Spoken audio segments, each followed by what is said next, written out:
اور بے شک ہم نے حصول نصیحت کے لیے قرآن کو آسان کر دیا ہے، تو ہے کوئی نصیحت حاصل کرنے والا؟ السلام علیکم ورحمۃ اللہ وبرکاتہ۔ آئیے تجوید سے قرآن سیکھیں۔ کلاس کے آغاز میں ہم اللہ تعالیٰ کے شکر گزار ہیں جس کی توفیق سے ہم اس نیک کام کا آغاز کرنے جا رہے ہیں، اور اس کام میں جتنے لوگ شامل ہیں سب مبارکباد کے مستحق ہیں۔ اللہ تعالیٰ سب کی کاوشوں میں برکت عطا فرمائے اور سب کی کاوشوں کو قبول فرمائے، آمین یا رب العالمین۔ کلاس کے آغاز میں پہلے ایک چھوٹی سی وضاحت کرنا چاہوں گا کہ یہ کورس ان لوگوں کے لیے ہے جو کہ قرآن پاک پڑھنا نہیں جانتے، یا پڑھنا جانتے ہیں لیکن تجوید کے ساتھ پڑھنا نہیں جانتے۔ تجوید کیا ہے؟ مخارج، صفات اور قواعد کے لحاظ رکھتے ہوئے قرآن پاک پڑھنا۔ قرآن پاک اللہ کا کلام ہے۔ اللہ رب العزت نے جبرائیل علیہ السلام کے ذریعے حضرت محمد صلی اللہ علیہ وسلم پر نازل کیا۔ قرآن پاک کو اس طریقے سے پڑھنا جس طرح حضرت محمد صلی اللہ علیہ وسلم نے پڑھا اور پڑھایا۔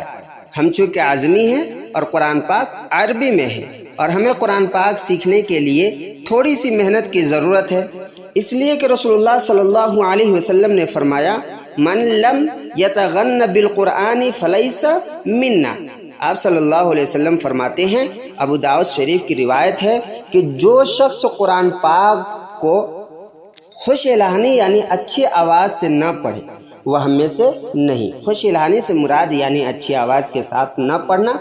اچھی آواز کے ساتھ پڑھنا کافی نہیں ہے، اگر حروف کے مخارج صحیح نہیں ہوں، حروف کی صفات درست نہ ہو، تجوید کے قواعد میں غلطیاں ہوں، تو صرف اچھی آواز کافی نہیں ہوں گی۔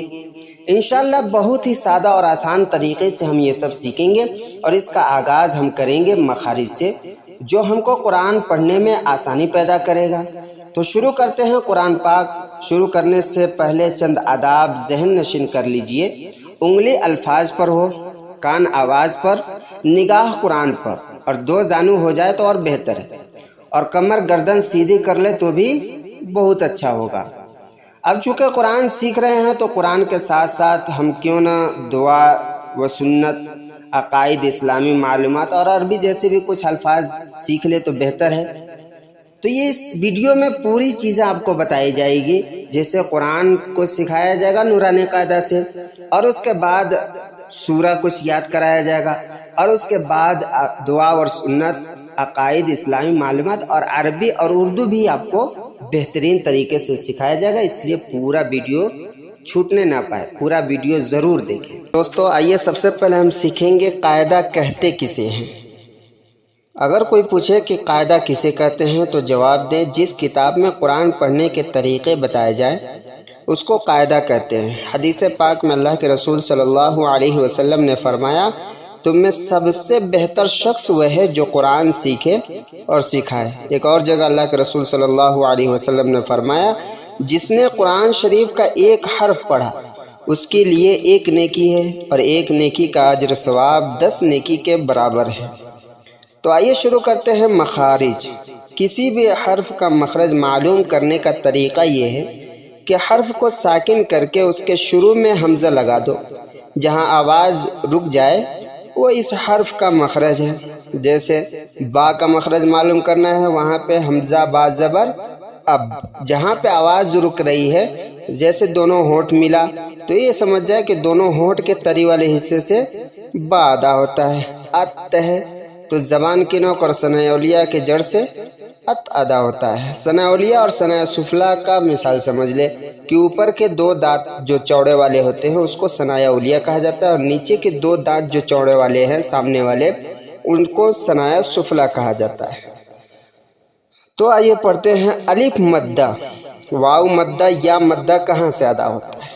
منہ کے اندر کے خالی حصے سے ادا ہوتا ہے، جیسے با، با الف زبر با کہیں گے تو منہ کھلے گا، جیسے بو۔ بغیر منہ کھولے الف مدہ، واو مدہ اور یا مدہ ادا نہیں ہو سکتا۔ منہ کے اندر کے خالی حصے سے الف مدہ، واو مدہ یا مدہ ادا ہوتا ہے۔ حمزہ ہا کہاں سے ادا ہوتا ہے؟ حلق کے سینے کی طرف والے حصے سے ادا ہوتا ہے، جیسے آ، حمزہ زبر، حمزہ ہا زبر، عین ہا حلق کے درمیانی حصے سے ادا ہوتے ہیں جیسے غین خا حلق کے منہ کے جانب والے حصے سے ادا ہوتے ہیں جیسے اخ قاف بڑا قاف جو ہے قاف زبان کی جڑ کی ابتدا اور اس کے مقابل اوپر کے تالو سے ادا ہوتے ہیں جیسے اق حمزہ قاف زبر اق چھوٹا کاف زبان کی جڑ کی انتہا اور اس کے مقابل اوپر کے تالو سے کاف جو بڑا کاف ہے اس کے مخرج سے ذرا منہ کی طرف ہٹ کر نرمی سے ادا ہوتا ہے جیسے اک اب جیم شین یا غیر مدہ زبان کے بیچ اور اس کے مقابل اوپر کے تالو سے ادا ہوتے ہیں جیسے اج اش ای جو زبان کا بیچ والا حصہ ہے اس کو اوپر کے تالو والے حصے میں لگائیں گے جیسے حمزہ جیم جبر اج بولیں گے تو جیم زبان کا جو تالو ہے اوپر والا اس میں زبان کا بیچ والا حصہ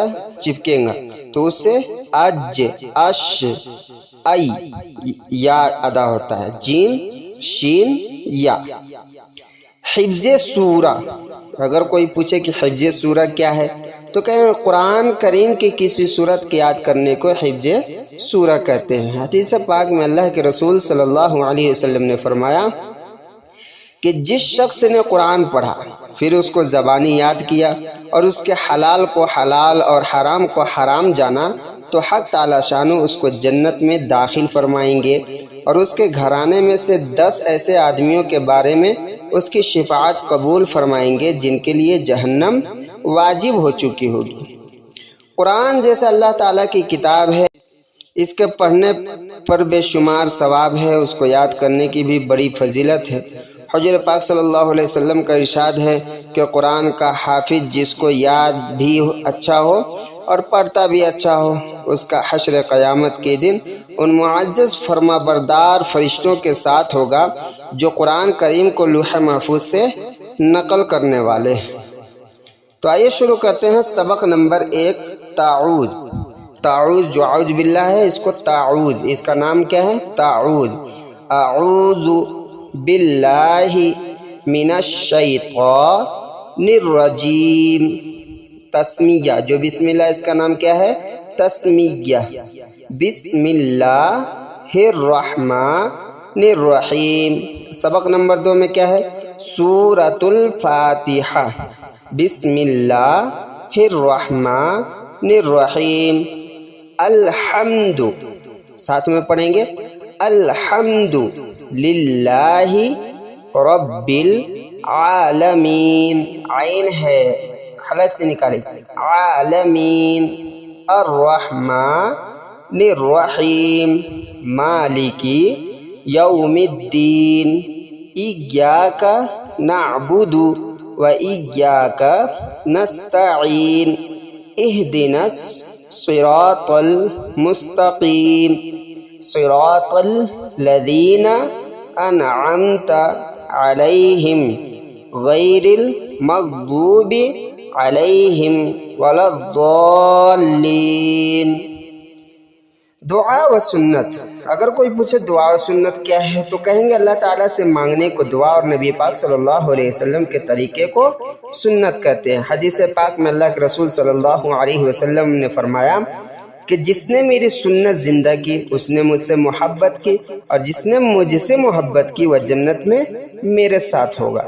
اللہ تعالیٰ کے یہاں وہی عمل مقبول ہے جو حضور پاک صلی اللہ علیہ وسلم کے طریقوں کے مطابق ہو، لہذا حضور پاک صلی اللہ علیہ وسلم کے طریقوں کو جاننا اور آپ صلی اللہ علیہ وسلم کی بتائی ہوئی دعاؤں، سنتوں اور آداب کو سیکھنا اور ان پر عمل کرنا امت کے ہر فرد کے لیے ضروری ہے۔ ان دعاؤں اور سنتوں پر عمل کرنے سے آخرت کا ثواب اور کامیابی ملنا تو یقینی ہے ہی، ساتھ ہی دنیا میں بھی عزت ملتی ہے اور مصیبتوں اور آفتوں سے حفاظت ہوتی ہے، سکھ اور چین نصیب ہوتا ہے۔ تو یہ شروع کرتے ہیں سبق نمبر 1 کھانے سے پہلے کی دعا۔ حضرت سلمان فارسی رضی اللہ عنہ سے روایت ہے کہ نبی کریم صلی اللہ علیہ وسلم نے فرمایا جسے یہ پسند ہو کہ شیطان اس کے ساتھ کھانے سونے اور رات گزارنے میں شریک نہ ہو، اسے چاہیے کہ جب گھر میں داخل ہو تو سلام کریں اور کھانے کے وقت بسم اللہ کہیں۔ عقائد و مسائل، اگر کوئی پوچھے عقائد کیسے کرتے ہیں تو بتائیں، آدمی جن دینی باتوں پر دل سے یقین رکھتا ہے ان کو عقائد کہتے ہیں۔ حضرت عمر رضی اللہ عنہ بیان کرتے ہیں کہ رسول اللہ صلی اللہ علیہ وسلم کی خدمت میں حاضر تھے۔ ایک شخص نے آ کر آپ صلی اللہ علیہ وسلم سے دریافت کیا کہ مجھے بتائیے ایمان کیا ہے؟ آپ صلی اللہ علیہ وسلم نے فرمایا، ایمان یہ ہے کہ اللہ تم کو، اس کے فرشتوں کو، اس کی کتابوں کو، اس کے رسولوں کو اور قیامت کے دن کو حق جانو، حق مانو، اور ہر اچھی بری تقدیر کو بھی حق جانو اور حق مانو۔ اسلام میں عقائد کی بہت زیادہ اہمیت ہے، بلکہ دین کی بنیاد ہی عقائد پر رکھی گئی ہے۔ یہی وجہ ہے کہ جب بھی کسی قوم کے عقائد میں فساد اور بگاڑ پیدا ہوا تو ان کی اصلاح کے لیے اللہ تعالیٰ نے نبی اور رسول کو مبعوث فرمایا۔ سارے پیغمبروں نے اپنی قوم کو عقائد درست کرنے اور صحیح عقیدے پر مضبوطی کے ساتھ جمے رہنے کی دعوت دی۔ قرآن و حدیث میں بھی عقائد کے متعلق باتیں انتہائی وضاحت کے ساتھ اور بڑے مؤثر انداز میں بیان کی گئی ہیں، جیسے اللہ کی وحدانیت اور اس کی ذات و صفات پر ایمان لانا، آسمانی کتابوں پر ایمان لانا۔ سبق نمبر 1 ہے کلمہ طیبہ، لا الہ الا اللہ محمد رسول اللہ۔ ترجمہ ہے اس کا، اللہ کے سوا کوئی معبود نہیں اور حضرت محمد صلی اللہ علیہ وسلم اللہ کے رسول ہیں۔ سیرت، اگر کوئی پوچھے سیرت کیا ہے تو بتائیں، ہمارے پیارے نبی صلی اللہ علیہ وسلم کی زندگی کے حالات کو سیرت کہتے ہیں۔ اس لیے قرآن میں اللہ تعالیٰ فرماتے ہیں، لَقَدْ كَانَ لَكُمْ فِي رَسُولِ اللَّهِ أُسْوَةٌ حَسَنَةٌ۔ ترجمہ ہے اس کا، یقیناً تمہارے لیے رسول اللہ صلی اللہ علیہ وسلم کی ذات میں ایک بہترین نمونہ ہے۔ حدیث پاک میں رسول اکرم صلی اللہ علیہ وسلم نے فرمایا، تم میں سے کوئی شخص اس وقت تک کامل مومن نہیں ہو سکتا جب تک کہ میں اس کے نزدیک اس کے والدین، بچوں اور تمام لوگوں سے زیادہ محبوب نہ ہو جاؤں۔ اللہ تعالیٰ نے نبی کریم صلی اللہ علیہ وسلم کو قیامت تک آنے والے تمام انسانوں کی ہدایت کے لیے بھیجا ہے۔ نیز آپ صلی اللہ علیہ وسلم کی اتباع کو دنیا و آخرت کی کامیابی اور اپنی رضا کے لیے ضروری قرار دیا۔ آپ صلی اللہ علیہ وسلم کے طریقوں کو معلوم کر کے ان کی اتباع اسی وقت ممکن ہے جب کہ آپ صلی اللہ علیہ وسلم کی محبت ہمارے دلوں میں ہو۔ اس کے لیے ضروری ہے کہ آپ صلی اللہ علیہ وسلم کی سیرت پاک اور آپ کے بلند اخلاق و صفات کو جانیں اور انہیں معلوم کریں۔ سبق نمبر 1، ہمارے نبی صلی اللہ علیہ وسلم سے پہلے کیا تھا؟ اب سے کوئی 1400 سال پہلے کی بات ہے، دنیا کا بہت برا حال تھا۔ ہر طرف لوٹ مار، چوری، جھوٹ، دھوکہ، فریب، جوا، شراب، بے شرمی اور بے حیائی پھیلی ہوئی تھی۔ پوری دنیا میں کفر اور شرک کا اندھیرا چھایا ہوا تھا۔ اللہ کی مرضی بتانے والا کوئی رسول نہ تھا، رسول سب جا چکے تھے۔ دنیا والے گمراہ ہو گئے تھے، اللہ کے باغی بن گئے تھے، رسولوں کی تعلیم بھلا بیٹھے تھے، اللہ کا راستہ چھوڑ چکے تھے، اپنی منمانی کرتے تھے، یا اپنے جیسے آدمیوں کا حکم مانتے، یا خاندان اور برادری کے رسم و رواج پر چلتے۔ اللہ کی کتابیں بگاڑ دی تھی، ان میں اپنی اپنی باتیں ملا رکھی تھیں۔ لوگ پتھر کے بت بنا کر پوجتے، دیوی دیوتاؤں کو پوجتے تھے، ان کے نام پر جانور ذبح کرتے، منت مانتے، چڑھاوے چڑھاتے۔ پیڑ، پہاڑ، ندی، نالے، جاندار اور بے جان سب ان کے معبود تھے۔ گرج جتنے آدمی تھے اتنے ہی راستے ہو گئے تھے۔ اللہ کے دین کو چھوڑنے کا یہی نتیجہ ہوتا ہے۔ جب دنیا والے بہت زیادہ بگڑ گئے، بالکل ہی گمراہ ہو گئے، تو اللہ کو ان پر رحم آیا اور ان کی ہدایت کے لیے دونوں جہان کے سردار حضرت محمد صلی اللہ علیہ وسلم کو بھیجا۔